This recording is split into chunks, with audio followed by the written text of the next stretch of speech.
All right, Mama, let me get you in here this morning. So yesterday, put the rubber around the bottom of the doors. This one here, we've got to finish it up. But I noticed, I don't know if you can see it or not, but right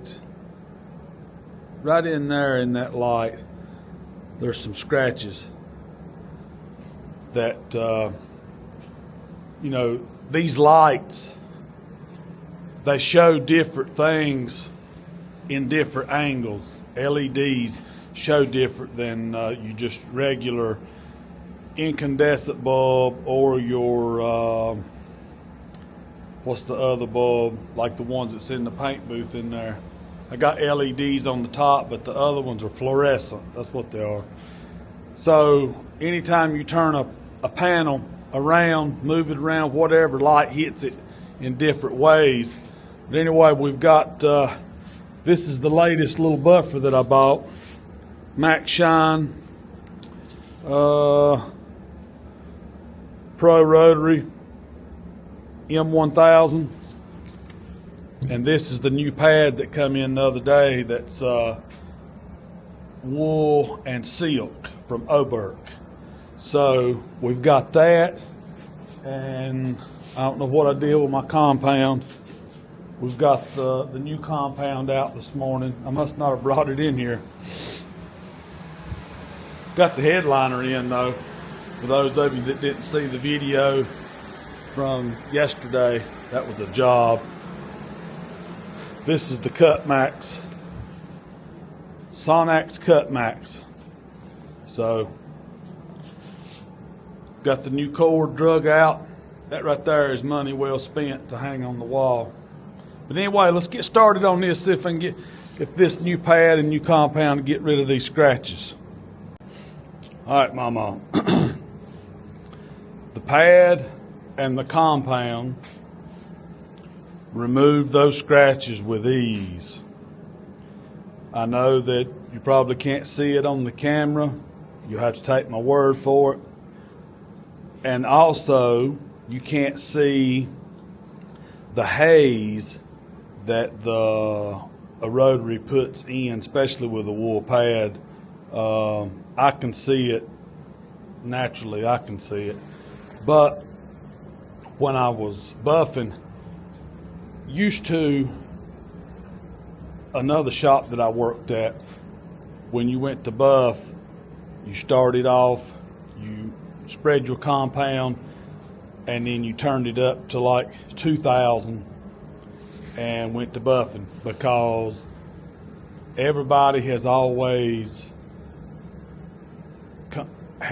taken into consideration that you need a lot of heat with the compound to get the scratches out of clear coat.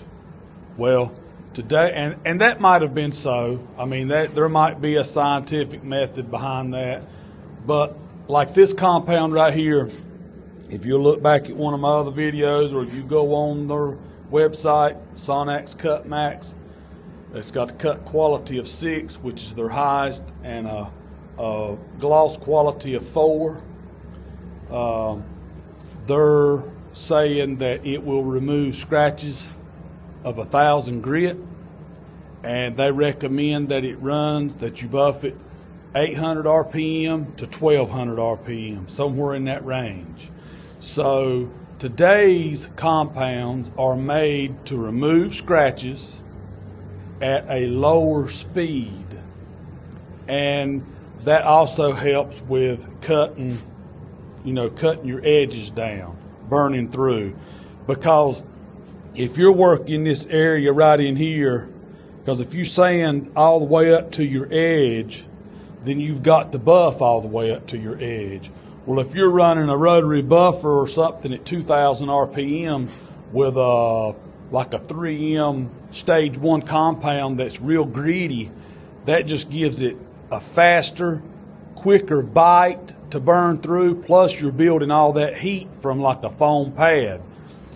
If you drop down to a wool pad and some newer model compound, some better compound, get away from the earlier stuff,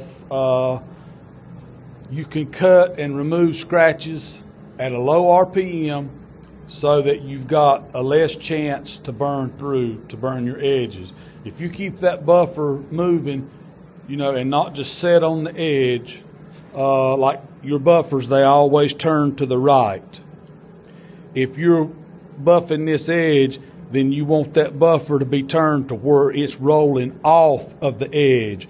Move it this way down the panel, that way it's spinning off, because if you're doing it the other way, if you're coming up the panel and the rotary buffer is spinning to the right, then it is turning into the edge, and that creates a spot to grab and a lot more heat to put on the edge.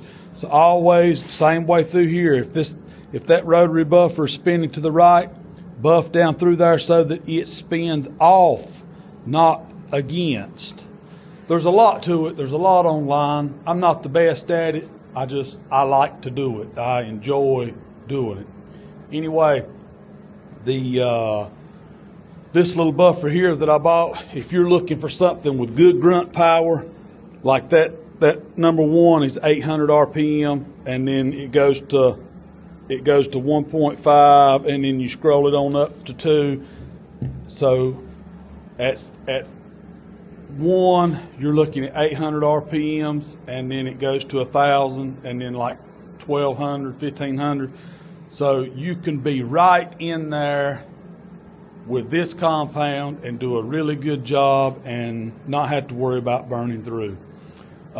People think, well, a rotary is a lot more dangerous than the orbital, because you've got the orbital that slings left and right and rotates. They actually, if you'll do a temperature test or if you'll watch some videos online, you have to be careful with the orbital because they create a lot of heat.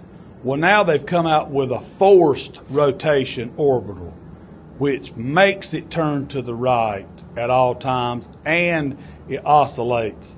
So it creates a lot of heat because it is doing both functions, but it's really turning it strong. Really, the rotary is going to be your coolest with a wool pad. Knock your scratches out and then go back through and make it shine. All right, Mama. Got the doors back on it. Looks pretty good.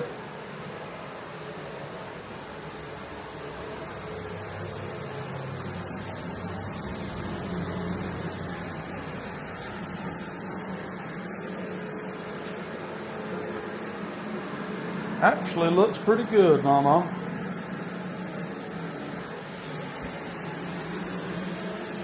All right. Next thing will be the grill. The hardware and all's got to be put back on the door, but this new rubber is really, really tight.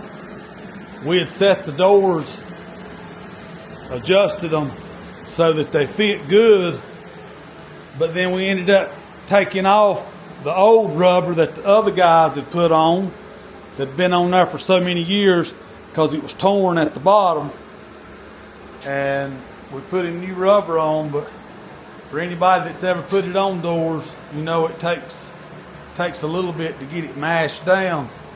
So it's latched on the first latch, but it probably gonna have to sit out in the sun to get that second latch. Y'all stay tuned.